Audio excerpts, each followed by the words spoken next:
Company भी आपके पैसे क्यों दे? इंश्योरेंस के टर्म्स एंड कंडीशंस पर आपकी साइन है। Exhibit number 1 sir. बस तो मिलोड फिर मुझे भगवान को ही पकड़ना पड़ेगा। तो फिर बुलाइए वो राम जी, शिव जी, गणपति, जिससे भी आपकी पटती कीजिए। हड़गुम्बा तांडव बिंडो करके उधर। मूर्ख! मोक्ष की प्राप्ति होती है तभी भगवान मिलते हैं। तेरे जैसे तुच्छ मनुष्य के लिए भगवान धरती पर नहीं आएंगे। होंगे तो आएंगे ना महाराज। अरे क्या इतना लाखों का टर्नओवर है आपको, और थोड़ा ही सेटलमेंट करना, कर दीजिए। मैं तो कैश डिस्काउंट भी दूंगा। सच। I object my lord. भगवान की सेवा कार्य को धंधा कह रहे मिस्टर कांत जी, बिजनेस? हाँ, ये बिजनेस ही है मिलोड, बिल्कुल बिजनेस है ये। किसी भी धर्म स्थल तो सबसे पहले पार्किंग का पैसा दो, फिर वो छोटी लाइन, स्पेशल लाइन में खड़े रहने का पैसा, फिर फूल, चद्दर, कैंडल खरीदने का पैसा, और दान पेटी बिल्कुल मूर्ति के सामने ही रखते, जैसे सर झुका पैसा डालना पड़ता है। और ये लोग तो भगवान के प्रसाद के लड्डू का भी पैसा लेते हैं मिलोड। जिस तरह म्यूजियम में मोम का पुतला दिखाकर पैसे लिए जाते, बस मंदिर में पत्थर का पुतला दिखाकर पैसे ले लेते।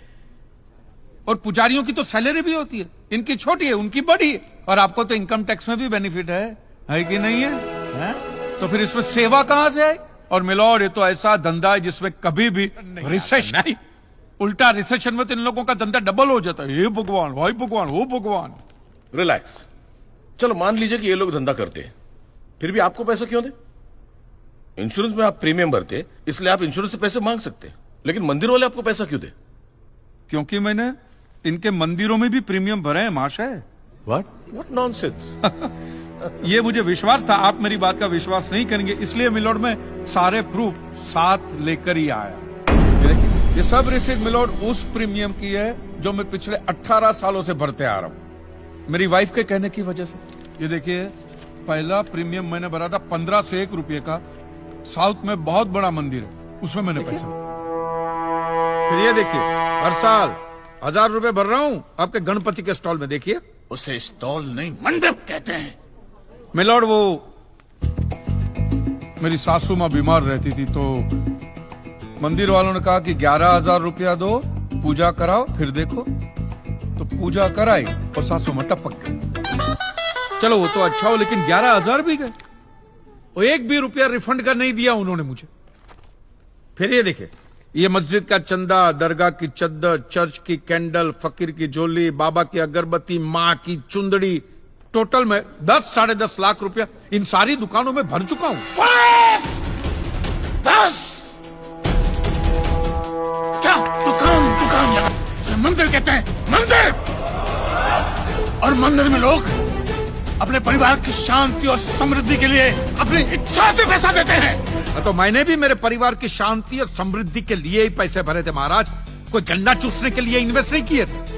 लेकिन आपके भगवान ने मेरी शांति उखाड़ के फेंक दी, क्योंकि भूकंप तो मिलोड सिर्फ भगवान ही ला सकते, इंसान के बस की तो बात है ही नहीं। तो मुझे बताइए, मेरा हक नहीं बनता भगवान से पैसे वसूलने का? मिस्टर कांत जी, आपका झगड़ा भगवान से है ना, तो डायरेक्ट भगवान से पैसे मांग लीजिए ना, मंदिरों के पास क्यों मांग रहे हैं?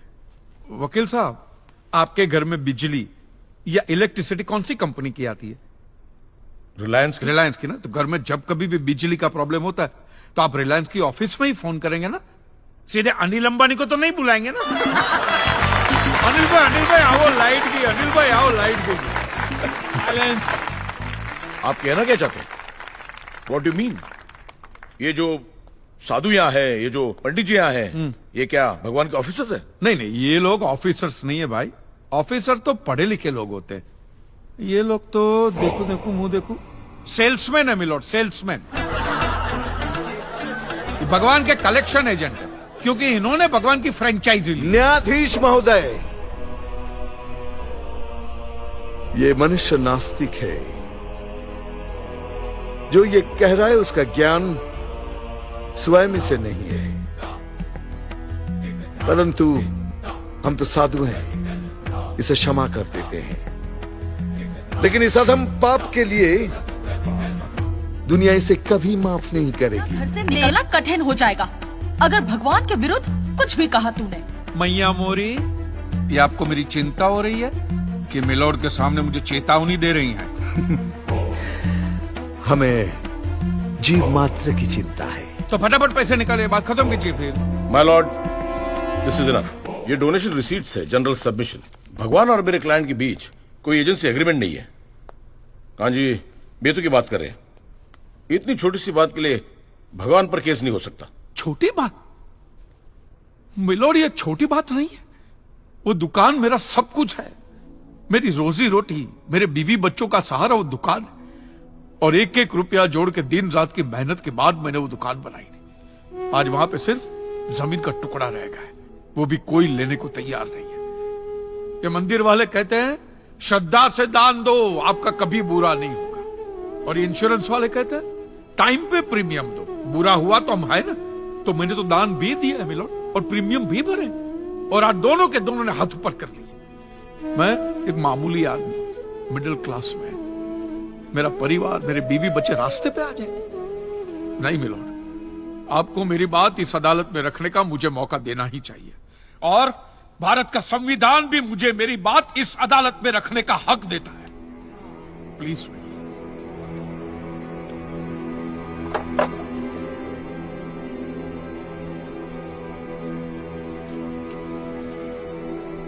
एक मिडिल क्लास बिजनेसमैन के लिए 1 करोड़ रुपए बहुत बड़ी रकम होती है, और खास तौर से सवाल जब उसके सर्वाइवल का हो। इसलिए यह अदालत कांजीलाल जी के मुकदमे को एक्सेप्ट करती है।